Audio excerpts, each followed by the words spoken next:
Hello friends, తెలంగాణలో నిజాం కాలం నుంచి ఉన్నటువంటి కొన్ని ముఖ్యమైనటువంటి భూ రెవెన్యూ చట్టాల గురించి ఈ పర్టికులర్ వీడియోలో చూస్తాము. ఈ వీడియో ఎవరైతే తెలంగాణలో రాబోయేటువంటి గ్రామపాలన ఆఫీసర్ జీపీఓ నోటిఫికేషన్ కోసము ప్రిపేర్ అవుతున్నారో వారికి ఉపయోగపడుతుంది. సో దాంతోపాటు ఎవరైతే తెలంగాణలో ఉన్నటువంటి రైతులు మరియు భూ హక్కుదారులు వారికి ఉన్నటువంటి వివిధ భూ సమస్యలతో పోరాడుతున్నారో సో వారందరికీ కూడా అవగాహన కోసము చాలా ఉపయోగపడుతుంది. కాబట్టి ఇక్కడ మనం చూస్తే నిజాం కాలం నుంచి కూడా ఇక్కడ భూమి శిస్తు అనేటువంటిది ఒక ముఖ్యమైనటువంటి ప్రభుత్వ ఆదాయము. కాబట్టి దాన్ని దృష్టిలో ఉంచుకొని అప్పుడున్నటువంటి నిజాం ప్రభుత్వము 1910 మరియు 1930 మధ్యలో సర్వే సెటిల్మెంట్ విధానము అనేటువంటి ఒక విధానాన్ని తీసుకొచ్చింది. అంటే ఉన్నటువంటి వ్యవసాయ భూమిని కొన్ని సర్వే నెంబర్లుగా విడగొట్టి ఆ భూమిలో సాగు చేస్తున్నటువంటి వ్యక్తిని హక్కుదారుడిగా గుర్తించి ఒక పత్రాన్ని తయారు చేసి ఒక రికార్డ్ని తయారు చేసి ఒక విధానాన్ని పెట్టారు. సో దాన్నే మనం ఇక్కడ ఏమంటామంటే ఈ 1936 భూ రెవెన్యూ చట్టం అని చెప్పేసి అంటాం. అంటే ఈ భూ రెవెన్యూ చట్టము ఏదైతే మొట్టమొదటిసారిగా వచ్చిందో సో దాన్ని వాస్తవంగా 1317 ఫస్లీ అని కూడా అంటారు. సో ఈ చట్టం ద్వారా సర్వే సెటిల్మెంట్ చేయబడి ఆ తర్వాత ఒక హక్కుల రికార్డు అంటే హక్కుదారుల యొక్క రికార్డు అనేది ఒకటి తయారు చేయబడింది అనమాట. కాబట్టి సో ఆ భూమిని సాగు చేసినటువంటి ఆ హక్కుదారు ఎవరైతే ఆ రికార్డులో ఉన్నారో ఆయననే ఇక్కడ ప్రభుత్వానికి శిస్తు ట్యాక్స్ని చెల్లించవలసి ఉంటుందన్నమాట. కాబట్టి ఇది మొట్టమొదటిసారిగా నిజాం ప్రభుత్వం తీసుకొచ్చినటువంటి రెవెన్యూ చట్టము. దాన్ని ఇక్కడ 1936 భూ రెవెన్యూ చట్టం అంటాము. సో దాన్ని యాక్చువల్గా 1317 ఫస్లీ అంటాము. ఫస్లీ అంటే ఇది మొఘల్స్ కాలంలో స్టార్ట్ చేసినటువంటి ఒక వ్యవసాయ సంవత్సరము. ఇది జూలై 1 నుంచి జూన్ 30 వరకు దాన్ని ఇయర్ కన్సిడరేషన్. ఇప్పుడు మనకు ఫినాన్షియల్ ఇయర్ అని ఎలాగైతే మనము అంటామో సో అలాగే ఒక వ్యవసాయ సంవత్సరం అన్నమాట, అగ్రికల్చర్ ఇయర్, దాన్ని ఫస్లీ అంటారు. సో అది దీనికి సంబంధించింది. ఇక నెక్స్ట్ 1948 కాస్రా చట్టం మనం చూస్తే ఇక 1936 భూ రెవెన్యూ చట్టం అనేది నిజాం కాలంలో వచ్చింది. కానీ ఆ తర్వాత 1948లో మనకు నిజాం ప్రభుత్వం అంతమైపోయి హైదరాబాద్ రాష్ట్రం అనేది ఏర్పడ్డది. కాబట్టి అప్పుడున్నటువంటి నిజాం కాలంలో ఉన్నటువంటి ప్రభుత్వం రాజరిక ప్రభుత్వము. ఇక 1948 తర్వాత ఈ స్వతంత్రం వచ్చిన తర్వాత నిజాం నుంచి స్వతంత్రం వచ్చిన తర్వాత ఇది ప్రజాస్వామ్య ప్రభుత్వం. కాబట్టి సో అప్పుడున్నటువంటి కొన్ని భూ విధానాలని వాటిని చేంజ్ చేసి ఇక్కడ ఒక కొత్త చట్టాన్ని తీసుకొని వచ్చారు. అప్పుడు దాన్ని ఇక్కడ 1948 కాస్రా చట్టం అని చెప్పేసి అంటాం అన్నమాట. కాబట్టి ఈ కాస్రా చట్టం వచ్చిన తర్వాత మనకు 1955 నుంచి 60 మధ్యలో భూ ప్రక్షాళన కార్యక్రమాలు చేశారనమాట. అంటే ఇంతకుముందు ఉన్నటువంటి భూ విధానాలు ఏవైతే ఉన్నాయో ఆ భూ విధానాలను తొలగించి సామాన్యులకు లాభపడేలాగా, ఎందుకంటే ప్రజాస్వామ్య ప్రభుత్వం కాబట్టి సో అప్పుడు ఉన్నటువంటి బడా భూస్వాములు అలాంటి వారి యొక్క పెత్తనాన్ని తగ్గించి సో వారి దగ్గర ఉన్నటువంటి భూమిని తగ్గించేసి సాధారణమైనటువంటి పేదలకి న్యాయం చేసే విధంగా సో ఆ తర్వాత వచ్చినటువంటి ఒక చట్టాన్ని ఇక్కడ 1948 కాస్రా చట్టం అంటాము. సో ఈ కాస్రా చట్టం నుంచి భూ ప్రక్షాళన చేసిన తర్వాత ఒక రకమైనటువంటి రికార్డుని తయారు చేశారు. మళ్ళీ దాన్నే మనం ఇక్కడ కాస్రా పహానీ అని చెప్పేసి అంటాం. ఓకే, సో ఇక్కడ కాస్రా పహానీ అనేటువంటి రికార్డ్ అనేది మనకు 1948 కాస్రా చట్టం ద్వారా వచ్చింది. ఇక సేత్వార్ లేదా సర్వే సెటిల్మెంట్ రిజిస్టర్ అనేటువంటిది మనకు 1936 భూ రెవెన్యూ చట్టం ఏదైతే నిజాం కాలంలో ఉన్నదో దాని ద్వారా వచ్చిందని పెట్టుకోవాలన్నమాట. ఇక ఆ తర్వాత 1971 ఆర్ఓఆర్ చట్టము. ఇక్కడ ఆర్ఓఆర్ అంటే రికార్డ్ ఆఫ్ రైట్స్ అంటాము. రికార్డ్ ఆఫ్ రైట్స్ అంటే రైట్ అంటే హక్కు, రికార్డ్ అంటే సో అది ఉన్నటువంటి రిజిస్టర్ అనమాట. అంటే భూ హక్కుదారులు ఎవరైతే ఉన్నారో సో వారందరికి సంబంధించినటువంటి ఒక రికార్డు, ఒక రిజిస్టార్ని మనము ఆర్ఓఆర్ అని చెప్పేసి అంటాం అనమాట. కాబట్టి సో దానికి సంబంధించినటువంటి 1971 ఆర్ఓఆర్ చట్టం అనేది మనకు 1971లో వచ్చింది.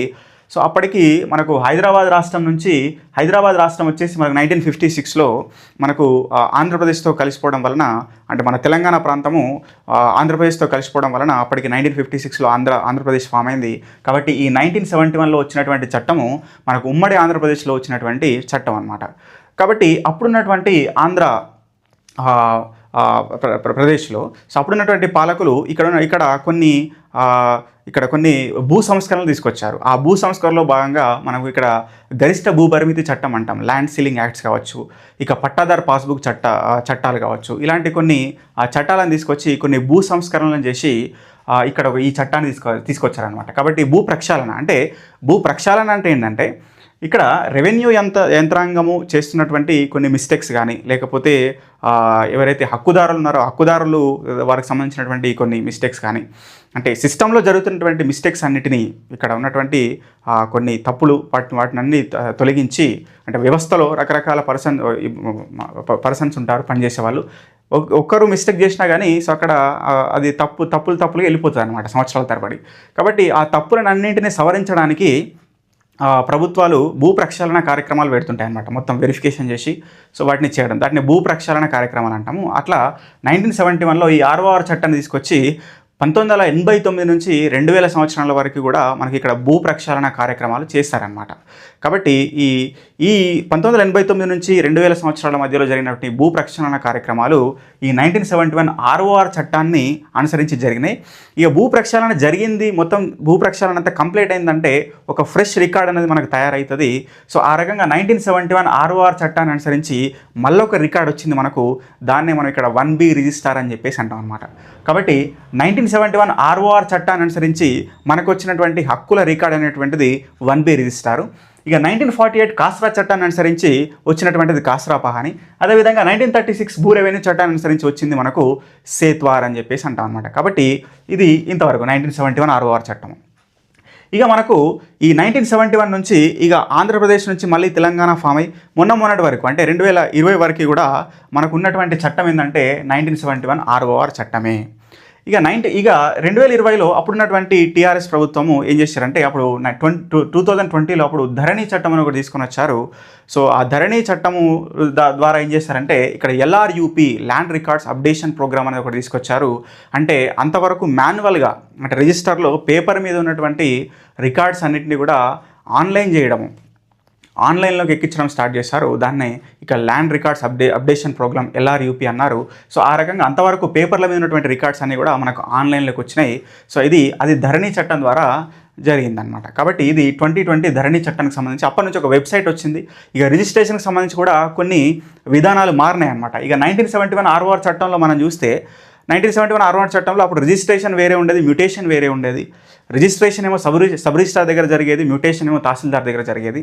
సో అలాంటి విధానాలను చేంజ్ చేసి ఇక్కడ 2020 ధరణి చట్టం ద్వారా ఇక్కడ ఈ తహసీల్దార్కి సెకండరీ సబ్ రిజిస్ట్రార్ పవర్స్ ఇచ్చారనమాట. కాబట్టి సెకండరీ మెజిస్ట్రేట్ పవర్స్ ఇచ్చేసి ఇక్కడ ఈ ధరణి చట్టం ద్వారా రిజిస్ట్రేషన్, మ్యూటేషన్ రెండు కూడా తహసీల్దార్ చేసే విధంగా కొన్ని చట్టాన్ని సవరించారు. అదేవిధంగా ల్యాండ్ రికార్డ్స్ అప్డేషన్ కూడా చేయడం అనేది జరిగిందనమాట. కాబట్టి ఇది దీనికి సంబంధించి. కానీ ఇక్కడ వచ్చినటువంటి ప్రాబ్లమ్స్ ఏంటి ధరణి చట్టం ద్వారా అంటే ఇక్కడ మనము 1948 కాస్రా చట్టాన్ని అనుసరించి, అదేవిధంగా 1971 ROR చట్టాన్ని అనుసరించి ప్రతి సంవత్సరము ఉన్నటువంటి భూమిని ఎవరు సాగు చేస్తున్నారు అనేటువంటి ఆ పర్టికులర్ ఇన్ఫర్మేషన్, ఆ సమాచారాన్ని తెలిపేటటువంటి ఒక డాక్యుమెంట్ ప్రతి సంవత్సరము మనకి ఇచ్చేవాళ్ళు. అది వాస్తవంగా ఎందుకంటే బ్యాంక్లో లోన్ తీసుకున్నప్పుడు క్రాప్ లోన్స్ కానీ ఇలాంటివి ఇతరత్ర వాటి కోసం అది ఉపయోగపడేది. అంటే ఒక సంవత్సరంలో ఎవరు సాగుదారు, ఆ పర్టికులర్ భూమిని సాగు చేసినటువంటి అనుభవంలో ఉన్నటువంటి ఆ భూమిని అనుభవిస్తున్నటువంటి వ్యక్తి ఎవరు అనేటువంటి ఒక డాక్యుమెంట్ ఉండేది. దాన్ని ఇక్కడ పహాని అంటాము. అదే 1948 యాక్చువల్గా కాస్రా చట్టం నుంచి అంటే 1960 నుంచి కూడా మనకు వస్తుంది. అది 1971 చట్టాన్ని అనుసరించి కూడా అది 2020 వరకు కూడా కొనసాగింది. అయితే అక్కడ ఉన్నటువంటి ఆ పహాని డాక్యుమెంట్లో మనకు 16 రకాల అనుభవదారులు అనేటువంటి ఒక కాలం ఉండేదన్నమాట. అంటే ఆ పహాని డాక్యుమెంట్లో 16 కాలమ్స్ ఉండేవి. ఆ 16 కాలమ్స్లో ఒక కాలం అనేది అనుభవదారు కాలం. అంటే ఆ భూమి యొక్క పట్టదారు వేరే అయినప్పటికీ అనుభవంలో ఉన్న వ్యక్తి వేరే అయి ఉండొచ్చు అనమాట. ఫర్ ఎగ్జాంపుల్ మేమిద్దరం అన్నదమ్ములు అనుకోండి. మా తండ్రి నుంచి వచ్చినటువంటి భూమి మొత్తం మా అన్నగారి పేరు మీద ఉంది. కానీ అందులో కొంత భూమి నేను అనుభవిస్తున్నాను అనమాట. అంటే ఆ భూమిని సగం పంచుకోవడము, రిజిస్ట్రేషన్ చేసుకోకుండా మా అన్ననే కాబట్టి ఎటు పోతుందిలే అని చెప్పేసి రిజిస్ట్రేషన్ ఆయన పేరు మీద ఉంది. బట్ నా సగం భూమి నేను అనుభవిస్తున్నాను. కానీ నాకు ఎలాంటి పత్రం అనేది లేదు. నాకున్న పత్రం ఒకటే, ఏంటంటే పహానీలో అనుభవదారు కాలంలో నా పేరు. కాబట్టి అలాంటిది ఒకటి ఉండేదన్నమాట పహాని అనేటువంటిది. ఆ పహానీలో అనుభవదారు అనేటువంటి ఒకటి ఉండేదన్నమాట రికార్డు. అయితే దాన్ని ఇక్కడ ఏం చేశారంటే 2020 ధరణి చట్టాన్ని అనుసరించి అప్పటి ప్రభుత్వం ఆ అనుభవదారుల కాలం అనేది తీసేసింది.